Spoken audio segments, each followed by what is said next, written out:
How many times has it happened to you that you've gone to the market, bought a bunch of stuff, and then you don't know what to do with it? Today I'm going to show you my Trader Joe's haul. I'm going to share my shopping list with you in the description down below, and this is the best shopping list that you're going to find for a few different reasons. One, it's perfect for beginners.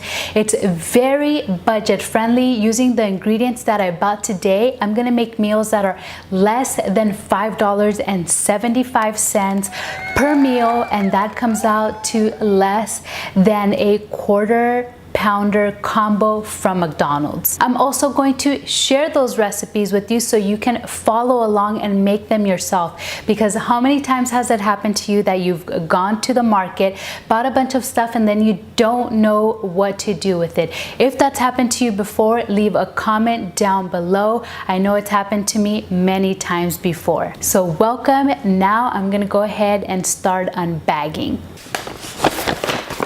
I ended up spending $116.84, and that includes a lot of the essentials. A lot of the ingredients that are on this list, it's something that you'll buy now, but you don't have to get every time you go to the supermarket. Now I'm going to go over everything that I got with you, and as I show you the things that I got, I'll kind of go over the things that we're going to be making with that specific item. Let's start off with the essentials, and one of those essentials is olive oil. As you know, a lot of different seed oils are not allowed while you're on the program, so make sure you stock up on some olive oil. Next is the coconut aminos. Coconut aminos to me is basically like a soy sauce replacement. You'll see that a lot of different recipes call for coconut aminos. This gives food really good flavor, and we're going to be using it for the Korean beef recipe that I'm going to make. We'll probably also use this in the red Thai curry, and I'm sure it's going to come up a ton of other times. A super popular item. I also use this with my veggies, so sometimes like I'll saute some Brussels sprouts and then pour some coconut aminos on there, and it just gives it that added flavor. Next item is all the rage. Everybody seems to love this, and it's the everything but bagel seasoning. You can really put this on anything, your eggs, really just gives it really good flavor, and it's white, salt, garlic, and onion. Next is clarified butter. Again, this is one of those items that you will see in a lot of different recipes. Clarified butter or ghee, the only time I had tried it prior to Whole30 was in coffee, like a bulletproof coffee, and I was not a fan. It left this aftertaste that I did not like, but I tried it in a recipe and it tastes good. It doesn't have that weird taste like, when you're drinking coffee with clarified butter or ghee. Did not like that, but this, we're going to be using it in the shepherd's pie recipe. Next is this coconut milk, and when you get coconut milk, I highly recommend that you get the full fat. Do not get the reduced fat.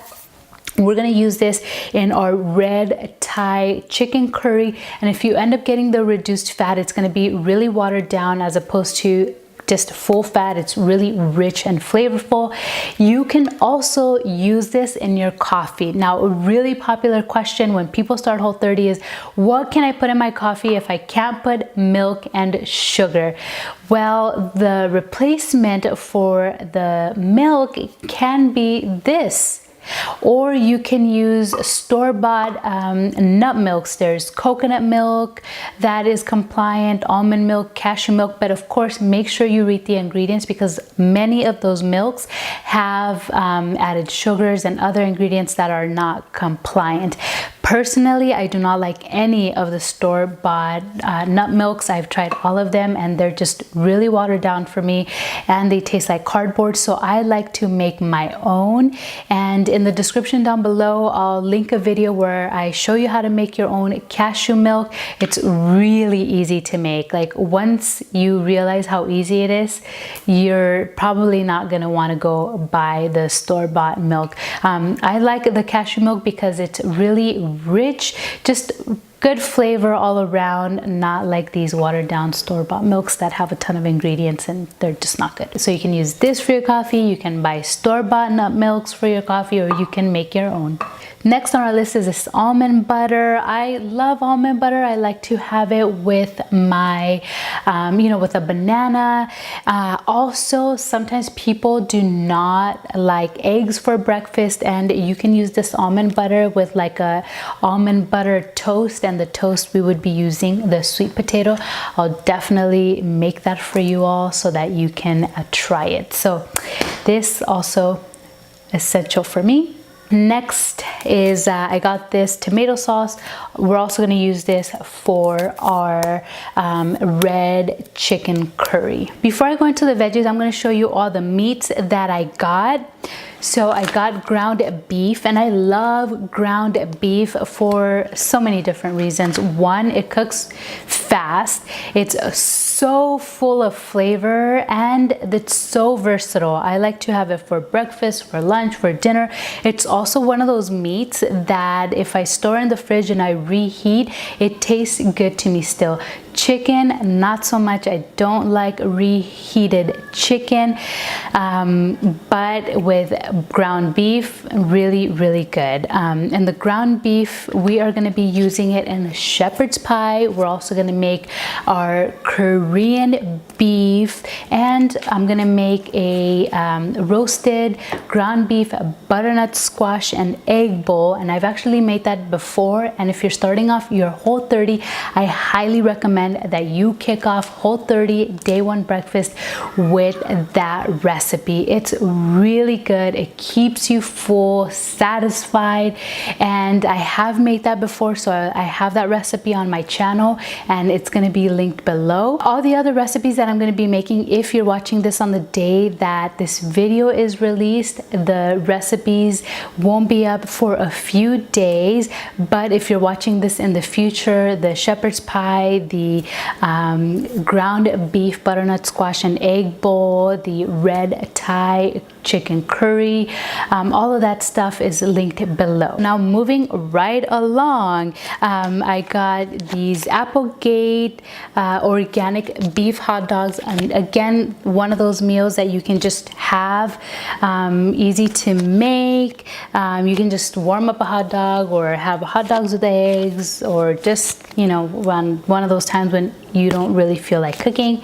If you are gonna get different types of hot dogs, make sure you read your labels, because a lot of them are not Whole30 compliant.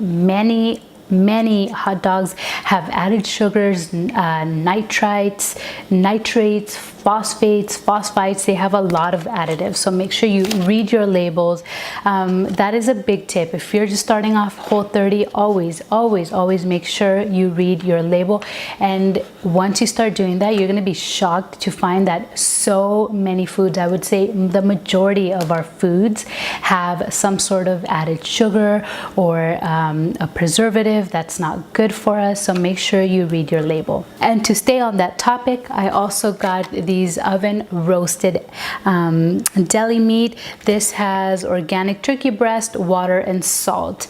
So this is Whole30 compliant, but again, there's so many of them, I want to say most of them, that are not Whole30 compliant. You can find added sugars and other preservatives, so make sure you read your label. Next is we got some chicken breast, and this chicken breast, we're going to use it for our red Thai coconut curry.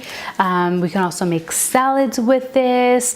We can just bake the chicken with veggies. That doesn't sound so much like a lot of fun, but the red Thai chicken curry. I can also make chicken cauliflower fried rice. The options are endless.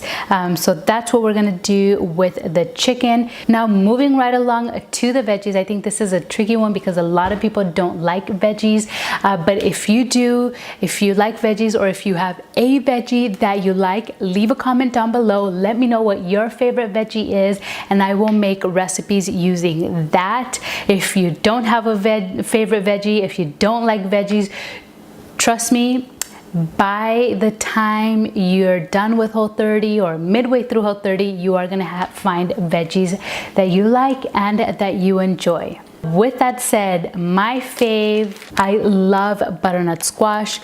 Roasted butternut squash, super delicious. I like to have it as a side, really just super, super delicious. I love butternut squash. Brussels sprouts are also really good. Roasted Brussels sprouts. You can roast them with olive oil. You can add some of this coconut aminos. You can use balsamic vinegar, and it tastes really good. But we didn't get balsamic vinegar, so we're probably not gonna prepare them like that this time around. But do not worry, we're gonna do amazing things with these Brussels sprouts.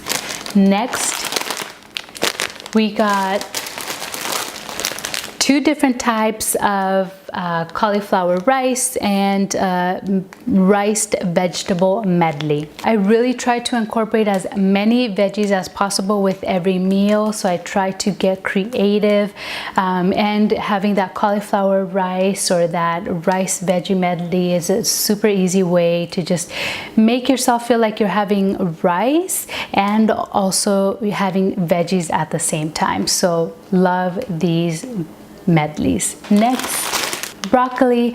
Now, while broccoli is not one of my favorite tasting veggies, I do try to have it as much as possible because broccoli is so good for us. Broccoli, you know, we've heard kale. These green cruciferous veggies are very, very healthy for us. So anytime that I can sneak in some broccoli, I do. So whether that be with my eggs or like a curry, really try to do that. Next, I got some sweet potatoes, and these sweet potatoes, 2 of them we are gonna use to make the shepherd's pie, and then we have 2 left over that we can use to make like a breakfast toast with almond butter, and I'll show you all how to do that. You can also just make the sweet potato as a side.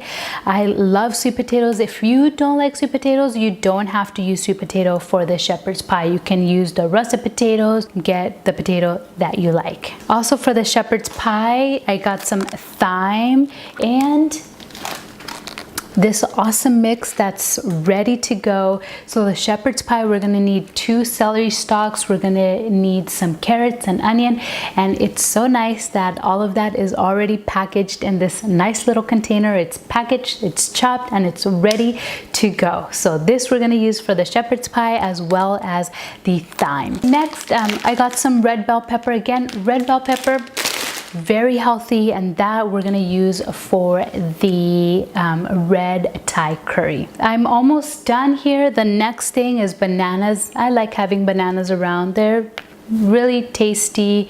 They fill me up sometimes when I'm really hungry and don't have time to eat. This is another one of my hanger saver foods. And last but not least, eggs. I love eggs. I like having them for breakfast. I have eggs almost every day for breakfast.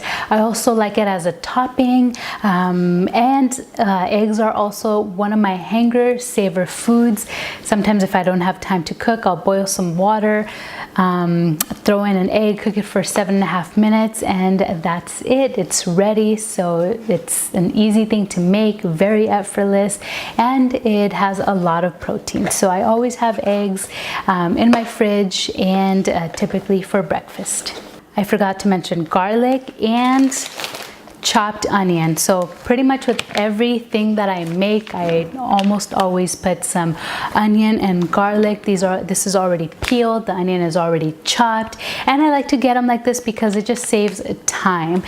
When you're starting off Whole30, you already have so much going on. I mean, you have enough going on every day in your regular life, and then doing this program for 30 days, you're going to be cooking quite a bit. So anywhere where you can save time and save yourself some extra work, I am a big fan of that. You can find everything that I bought today in the description down below. There you will also find links to all of the other videos with recipes using the ingredients that we got today. Thank you all so much for watching. I will see you on the next one, and that video is going to be some sort of recipe using these ingredients.